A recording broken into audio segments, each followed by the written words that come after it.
Okay, this is War and Conscience by Alan Isbell. This is a book about the Christians' attitudes towards warfare, of what should be a Christian's attitude about joining in combat. And this was published in 1966, on the eve of the war with Vietnam. That wasn't called a war until I believe about 1985. I think was when that was finally, you could formally refer to the Vietnam War as the Vietnam War. But War and Conscience is essentially just a kind of a discussion, because it never really reaches a firm conclusion of whether or not Christians should participate in armed combat. And there's some good information in here, and there's some frustrating information.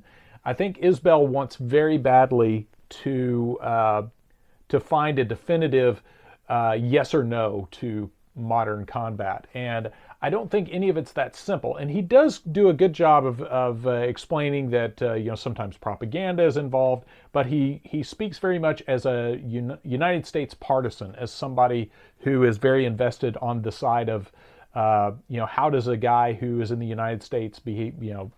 He doesn't refer to it that way, but how does a guy in the United States deal with this? And I think as Christians, it's a bad idea to ever take the position of a partisan. And I'm going to provide some useful tools, I think, to kind of combat that mentally and spiritually.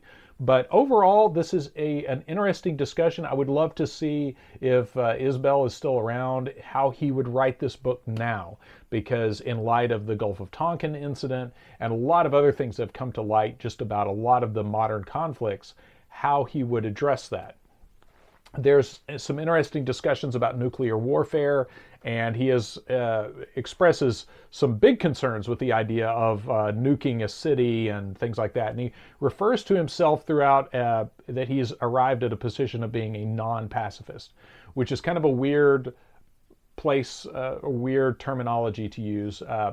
But overall, there's some good information. There's some good discussions in here, and I think especially good material for Christian folk to ponder as they think about whether or not they have, what kind of involvement they want to have.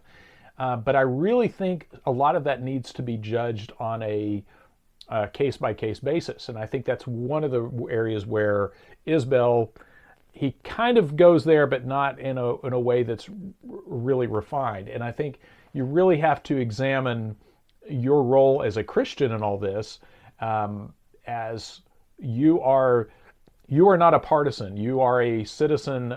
You are somebody that lives in that country, but the country you live in may do incredibly stupid, foolish things that you may or may not should be involved in. So I think that's an important thing to think about. In Romans 13, for those of you, any of you out there watching this that have grown up in a church in the last 20 years, you probably heard Romans 13 cited extensively about this sort of thing. And Romans 13, just to quickly summarize, is Paul explaining to the Roman Christians about obeying the government. That he appeals to them to obey the government, because the government doesn't wield a sword for nothing. Don't be stupid, and you don't have to worry about the government, is essentially what he says. And that passage has been really abused, especially in the last century, to support any and everything the government does. From the most draconian things are excused under Romans 13 of, well, you got to obey the government. And I think it's a good idea to kind of really approach Romans 13 in a more nuanced way and a more sober, reliable way. I think it's important to remember that Romans 13 was not written to a NATO audience. Romans 13 was written to the entire population of the earth. So if my interpretation of Romans 13 conflicts with a Christian in North Korea, then something's wrong with my interpretation, not with what Paul said. So I think that's a great way to check that, and I'd like to go into that in more detail maybe in another video, but I think that's a great way to really put some proper checks and balances on our interpretation of some scripture. Is things like Romans 13 can easily be abused if we don't remember them in context. And remember that, again, a Christian in Moscow is reading Romans 13 too. A Christian in Ukraine is reading Romans 13. So that interpretation has to be, we have to be able to apply that to all those guys, and it has to be right for all of them for that to work. And it can't just be for the side that we're rooting for. They should follow Romans 13, but the other side shouldn't. That can't work. The other thing that I would love to, if I could sit down and talk with Isbell, my personal thing, especially in the last 20 years, watching a lot of the foolishness unfold in the Middle East, is something I've learned to watch for. And those of you, if you're evangelicals or if you belong to any kind of church that has discussed war or anything happening in the Middle East, you probably know that even if it's not spoken out loud, the assumed position is one of, sometimes we got to fight these wars. It's a war of good and evil. Obviously, the United States is good. The other guys are evil. And especially the Middle East, all those wars are for the greater good, and especially for the preservation of Christianity. I do not agree with that at all. And I think that is a deception to get evangelicals to go along with wars that they would normally not go along with if they were engaged human beings, and especially engaged Christians really paying attention to this stuff. And one of the things that I think is a good mental tool to think about that is anytime someone is telling us to say, hey, the Sermon on the Mount, that whole thing about love your enemy and be good to those that are persecuting you, all that stuff, that's all great kumbaya kind of stuff. And that's nice. It's cute what Jesus said. But let's take that and put it over here for now, because right now we got to kick butt, take names, get things done, and then we'll get back. Once we're done with this kind of the dirty work that needs to be done right now, we'll go right back to that. The Sermon on the Mount, we can get that right back, dust it off, go right back to where we were. But right now, the situation calls for something else. And that something else is, maybe a little dirty, but it's not all this kumbaya, love your enemies kind of stuff. That needs to take a back seat right now. In fact, I'll watch it for you. I'll keep it right over here. You guys go take care of business. And when you come back, we'll go right back to where we were.